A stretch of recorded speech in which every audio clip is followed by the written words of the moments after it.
Alur cerita The Walking Dead musim 2 episode 6 Secrets atau rahasia. Di episode sebelumnya kita dibikin penasaran saat Glenn menemukan jombai-jombai di gudang jerami miliknya Pak Tua Herschel. Ada apa gerangan ya? Mengapa Pak Tua Herschel menyimpan jombai-jombai di gudang jeraminya? Penasaran kan? Ikutin aja ceritanya ya. Keesokan harinya setelah kejadian itu, semuanya tampak baik-baik saja. Bahkan Coral terlihat sudah sembuh. Ia ikut membantu ibunya memberikan pakan kepada ayam-ayam. Tak jauh dari tempatnya Lori dan Coral, Patricia diam-diam mengambil beberapa ayam. Ia mematahkan kaki-kaki ayam itu sebelum dimasukin ke karung, lalu dibawa ke sebuah tempat dengan menggunakan gerobak angkong. Patricia lumayan kaget saat melihat kuda berlarian di depannya. Dalam hati Patricia, "Kok sopan banget nih si kuda, bilang punten kayak gitu." Males, soalnya saya suka di PHP-in. Katanya mangga, tapi mangganya kagak ada. PHP. Ternyata barusan itu kuda yang waktu itu dibawa oleh Daryl. Ternyata ia berhasil menemukan jalan pulang. Kuda pintar. Lalu, ternyata ayam-ayam barusan yang Patricia tangkap adalah untuk diberikan kepada jombai-jombai yang ada di gudang jerami. Kenapa Patricia sampai rela-rela ngorbanin ayam-ayam tersebut untuk para jombai? Padahal lebih untung kalau dijual, tapi yang belinya juga gak ada sih. Apakah ini sebuah ritual agar Jarombai tidak memangsa mereka? Semacam tumbal gitu? Di lain tempat, tampak Maggie sedang memberikan sesuatu kepada Glenn, yaitu sebuah keranjang yang berisi beberapa buah persik cukup banyak. Maggie menyogok Glenn agar tutup mulut soal jombai-jombai di dalam gudang jerami. Tetapi ia tidak memberitahu apa alasan mereka menyimpan jombai di dalam gudang. Glenn sedikit keberatan, karena ia tidak pandai berbohong atau menyembunyikan sesuatu. Ia sangat buruk untuk hal itu, kata Glenn. Dan benar saja saat Glenn membagi-bagi buah itu untuk teman-temannya, sangat jelas kentara ekspresinya Glenn seperti sedang menyembunyikan sesuatu. Ada dua hal yang ia sembunyikan sekarang. Lori yang sedang hamil dan jombai di dalam gudang. Lalu setelah itu kita akan melihat Andrea mengunjungi Daryl yang sedang terbaring di tendanya. Andrea meminta maaf atas kesalahan besarnya, yaitu menembak Daryl. Dalam hati Daryl, "Kalau mau nembak ya bilang, jangan nembak beneran, bercandanya kelewatan ah." Untuk memperlihatkan ketulusannya, Andrea memberikan sebuah buku novel kepada Daryl yang sangat horor karena gak ada gambarnya, kata Daryl. Daryl pun bilang bahwa hubungan mereka baik-baik saja. Ia mengerti jika Andrea hanya mencoba untuk melindungi kelompok. But hey, best pray I'm dead. Lalu setelah itu kita akan melihat Glenn menemui Lori. Glenn berbicara kepada Lori. Ia mengatakan jika Lori harus memberitahu Rick tentang kehamilannya. Karena Lori membutuhkan seseorang untuk memperhatikannya. Lori membutuhkan vitamin, obat kehamilan, dan bantal yang empuk. Untuk kesehatan dirinya dan juga bayinya. Glenn juga berkata bahwa ia bersedia kembali ke apotik untuk mengambil apa yang Lori butuhkan. Di tempat lain tak jauh dari sana, Coral menemui Shane dan berbicara kepada Shane. Coral curhat kepada Shane bahwa ia ingin ikutan dalam latihan menembak dan meminta Shane untuk berbicara kepada orang tuanya. Saat itu juga Shane melihat sesuatu di pinggangnya Coral. Coral pun ketahuan membawa pistol oleh Shane dan langsung diadukan ke orang tuanya. Dalam hati Coral, Si Shane mah cepu. Si Coral ternyata diam-diam mengambil pistol tersebut dari dalam mobil pennya Dale. Dale berkata bahwa Coral beralasan Rick menyuruhnya mengambil walkie di dalam pen. Jadi ia mengizinkan Coral masuk tadi. Coral ketahuan berbohong. Shane lalu angkat bicara dan berkata bahwa Coral hanya ingin ikut latihan menembak. Sempat terjadi perdebatan cukup lama antara Rick dan Lori. Rick setuju dengan beberapa alasan dan Lori tidak setuju dengan beberapa alasan juga. Namun pada akhirnya Lori setuju karena alasan Rick lebih baik dan masuk akal. Beberapa menit kemudian Shane dan mereka semua yang ikut dalam latihan menembak pun bersiap. Rick dan Lori juga akan ikut tapi hanya memperhatikan. Shane lah yang akan menjadi gurunya karena ia seorang pro player PUBG bersertifikat. Oh iya, untuk misi pencarian Sophia ditunda dulu. Misi latihan menembak juga cukup penting. Karena nantinya mereka akan menyusuri wilayah hutan lebih jauh dan setiap orang harus bisa menggunakan senjata agar bisa mempertahankan diri dengan baik. I don't want anyone going out alone. We stay in pairs. See how they do on the range, then take your pick. Shane juga mengajak Glenn, tetapi Glenn tidak mau ikut dan beralasan jika Dale meminta bantuannya untuk membersihkan busi mobil. Dale ternyata ada di dekatnya Glenn. Saat semua orang sudah pergi, Dale pun bertanya kepada Glenn ada apa. Karena sebenarnya Dale tidak pernah meminta Glenn membantunya membersihkan busi mobil. Dale juga dapat melihat sikap anehnya Glenn sejak tadi. Akhirnya, Glenn pun terus terang kepada Dale yang sudah ia anggap orang tuanya sendiri itu. There's walkers in the barn and Lori's pregnant. Lalu Sins berpindah ke tempat latihan menembak. Bunyi dar-der-dor terdengar bersahutan meriah. Lokasinya mungkin cukup jauh dari peternakan dan juga cukup jauh dari para jombai-jombai. Di sana tampak Patricia, Beth, dan Jimmy juga ikut dalam latihan menembak. Tentu saja dengan izin dari Pak Tua Herschel terlebih dahulu. Untuk latihan level pertama adalah menembak botol yang berada di atas pagar. Setelah beberapa kali menembak, tampaknya semua orang yang ikut latihan berhasil. Bahkan si Coral juga dengan mudah mengenai target botolnya. Bocil FF sejati. Tetapi Andrea tampaknya sama sekali tidak mengenai target botolnya. Karena ternyata si Andrea tidak mengincar botol, melainkan sombong. di peternakan. Dale menemui Pak Tua Herschel yang sedang mengurus kudanya yang baru kembali itu. Dale menyapa Pak Tua Herschel dan basa-basilah biasa. Lalu setelah itu ia bercerita jika tadi pagi saat ia sedang berjalan-jalan, ia mendengar suara sesuatu saat berada di samping gudang jerami. Suara erangan yang terdengar seperti jombai. Suara apa itu, Pak? Pak Tua Herschel lalu menjelaskan bahwa jombai-jombai yang berada dalam gudang jerami adalah keluarganya, termasuk istri dan putra tirinya. Tetapi Pak Tua Herschel tidak menyebut mereka jombai. Ia hanya menyebut mereka adalah orang-orang yang sedang sakit. Mendengar itu, Dale turut prihatin dan ia berkata akan mencoba berbicara kepada Rick baik-baik. Lalu mereka akan membantu membuat gudang jerami itu lebih aman dan terjaga. Tapi Pak Tua Herschel menolak usulan Dale tersebut. Pak Tua Herschel berkata, Rick emang punya hati nurani, tapi apa lo yakin dengan semua anggota kelompok lo? Dale pun terdiam mendengar pertanyaan Pak Tua Herschel, karena ia sendiri pun memang tidak yakin. Lalu setelah beberapa jam kemudian, semua orang yang ikut latihan menembak tampaknya sudah kembali ke peternakan. Lori terlihat mengunjungi Pak Tua Herschel yang sedang memperbaiki pagar, lalu mengucapkan terima kasih untuk semua kebaikan dan keramahannya. Tetapi Pak Tua Herschel mengatakan sesuatu kepadanya, bahwa ia berharap Lori dan kelompoknya segera pergi dari peternakannya. Mendengar hal itu, Lori segera beranjak dan menemui Rick, lalu mengatakan tentang pembicaraannya dengan Pak Tua Herschel barusan. Mendengar bahwa Rick ternyata sudah tahu tentang keinginan si Pak Tua Herschel, Lori pun marah kepadanya. Ia bertanya bagaimana Rick bisa merahasiakan hal itu dari dirinya. Lori sekarang tampak panik. Ia berkata, Coral juga belum sembuh total, Sophia belum ditemukan, Tidog dan Daryl terluka. Ditambah juga sebenarnya ia sekarang tengah mengandung bayi.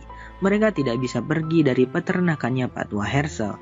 Namun Rick mencoba untuk menenangkan dan meyakinkan Lori bahwa ia akan melakukan apapun untuk melindungi Lori dan juga Coral anak mereka.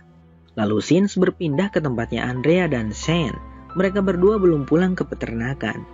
Andrea mendapatkan kelas tambahan karena di latihan tahap pertama tadi, skill menembaknya sudah lumayan. Nah, sekarang adalah latihan tahap kedua. Andrea harus menembak sebuah batang pohon yang diikat oleh Shane dan dibuat bergerak terayun-ayun. Namun untuk latihan tahap kedua ini, tampaknya Andrea sangat kesulitan. Ia sama sekali tidak bisa menembak target yang bergerak seperti itu.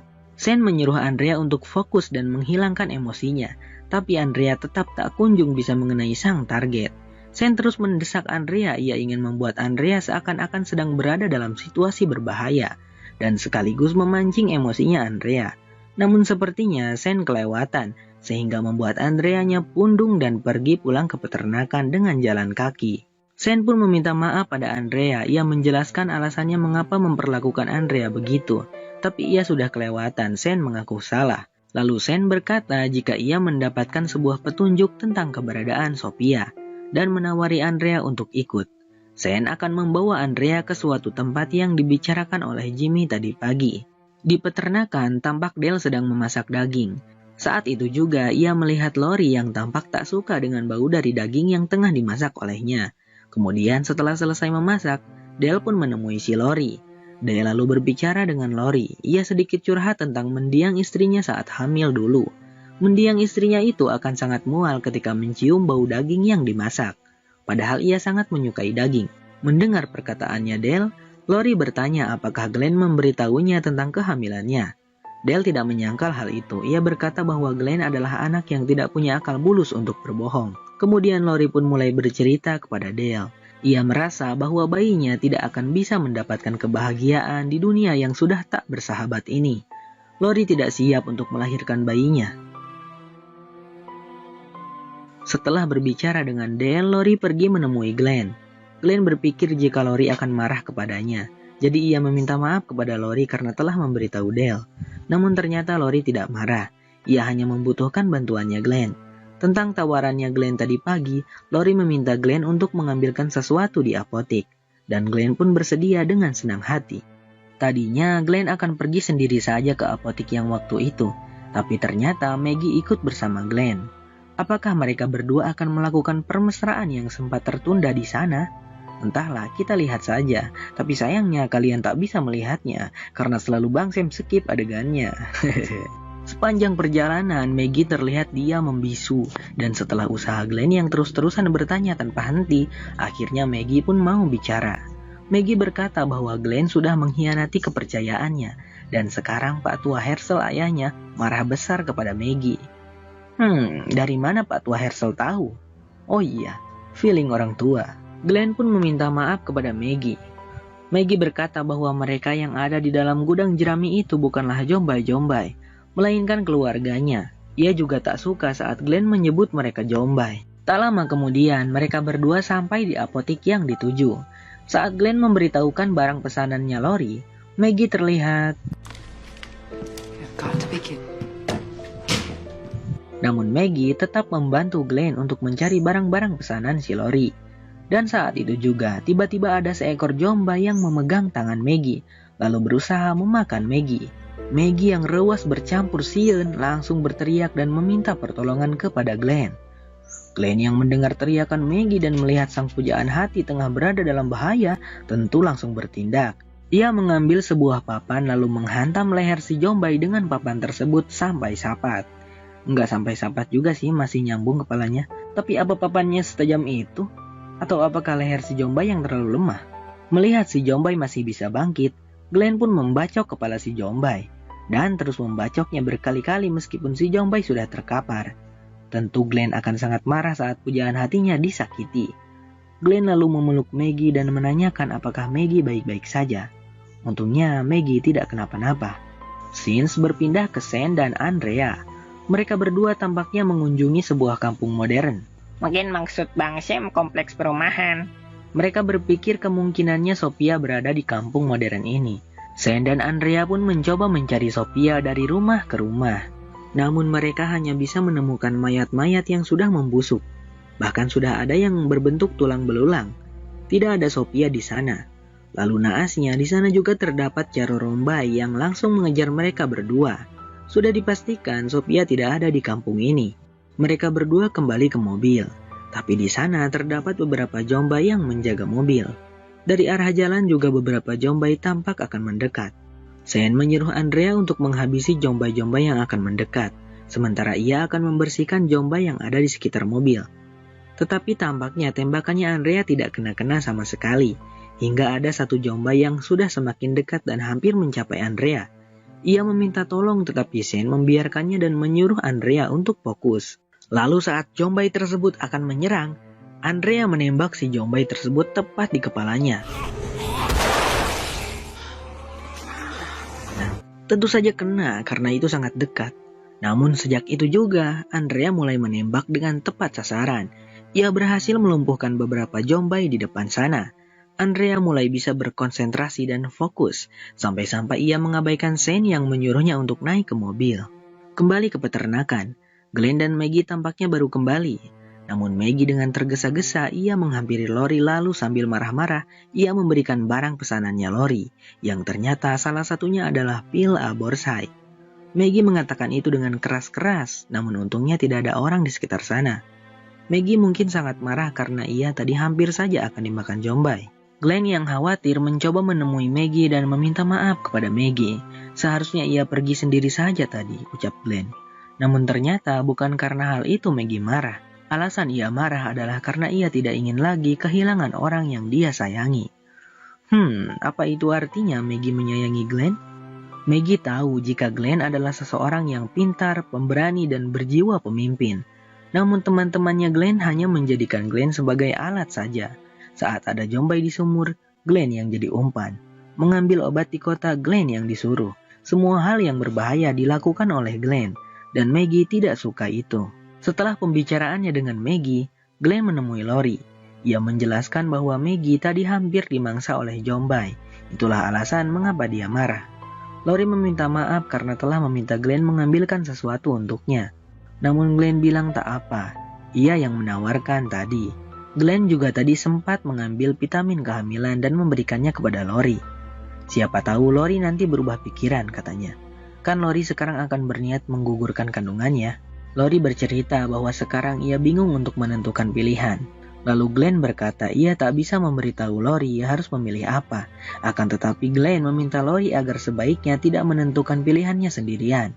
Ajaklah Rick misalnya untuk membantu Lori memutuskannya. Berpindah lagi ke Shane dan Andrea yang saat ini berada dalam perjalanan pulang ke peternakan. Di dalam mobil tidak disangka-sangka, Andrea menggoda Shane untuk melakukan permesraan.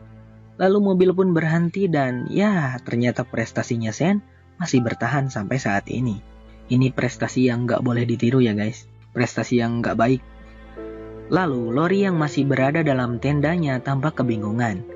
Kemudian setelah lama berpikir, Lori pun memutuskan untuk meminum pil-pil aborsainya. Akan tetapi saat itu juga mungkin Lori berubah pikiran. Ia segera berlari ke tempat yang cukup jauh, lalu berusaha memuntahkan pil-pil aborsai yang barusan ia minum. Selang beberapa menit di lain tempat, terlihat Shane dan Andrea yang baru saja kembali. Dale melihat ada sesuatu yang tidak beres saat melihat Shane dan Andrea. Feeling orang tua. Dale menyayangi Andrea seperti anaknya sendiri. Jadi ia sangat tidak suka saat melihat Andrea berhubungan dengan laki-laki yang menurutnya tidak baik. Ya, Dale tahu Shane adalah orang yang jahat. Setelah Andrea pergi, Dale menemui Shane dan menyuruhnya untuk segera pergi meninggalkan kelompok ini. Ia tahu tentang rencana Shane yang akan pergi meninggalkan kelompok. Dale berkata bahwa ia hanya ingin melindungi kelompok dari orang semacam Shane. Dale tahu Shane orang yang seperti apa. Ia juga mengatakan jika apa yang terjadi kepada Otis pasti itu ada campur tangannya si Shane. Dale memang tidak ada di sana saat Otis celaka. Tetapi Dale ada saat Shane membidikan senjatanya ke arah Rick waktu di perkemahan bukit. Feeling orang tua itu sangat kuat. What you think I do to some guy that I don't even like? He starts throwing accusations my way. What you think?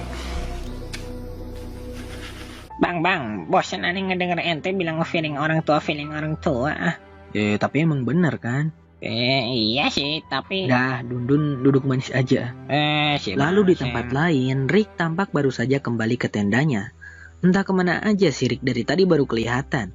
Saat Rick tengah akan ganti pakaian, ia melihat sesuatu yang janggal di atas meja. Yang ternyata itu adalah bungkus obat aborsainya Lori yang lupa Lori bereskan mungkin. Melihat hal itu, wajahnya Rick terlihat shock. Rick segera mencari Lori dan berhasil menemukannya di sebuah tempat yang agak jauh dari tendanya. Lalu menanyakan apa ini yang baru saja ia temukan di tenda. Mendengar apa yang diucapkan oleh Lori, Rick terlihat berusaha menahan emosinya. Namun Lori memintanya untuk memarahinya dan membentaknya jika Rick mau. Lori meminta Rick untuk berbicara. Lalu untuk pertama kalinya dalam hubungan mereka, akhirnya Rick marah besar kepada Lori. Sampai Rick juga membentak si Lori. We have no roof and no walls. Put this on me! Tearing to me for keeping secrets when you're holding on to this! I have a short, cruel life. How can you think like the solution? Rick, I threw... Lori menjelaskan bahwa ia hanya tidak ingin melihat kehidupan bayinya yang tidak akan mendapatkan kebahagiaan. Dan setelah perdebatan yang cukup lama, Rick menanyakan kepada Lori apakah ada lagi yang Lori sembunyikan darinya. Lalu setelah lama berpikir, Lori akhirnya terus terang mengenai ia dan Shane yang pernah berhubungan dulu sebelum Rick kembali. Mendengar hal tersebut, Rick tampak ngahuleng. Entah apa yang Rick rasakan di hatinya kita tidak tahu. Namun Rick mencoba untuk mengerti. Dan lagi pula itu hanyalah masa lalu. Scenes di bagian akhir memperlihatkan Rick dan Lori yang terlihat sama-sama melamun. Dan bersambung ke episode selanjutnya. Cek link di deskripsi siapa tahu udah ada.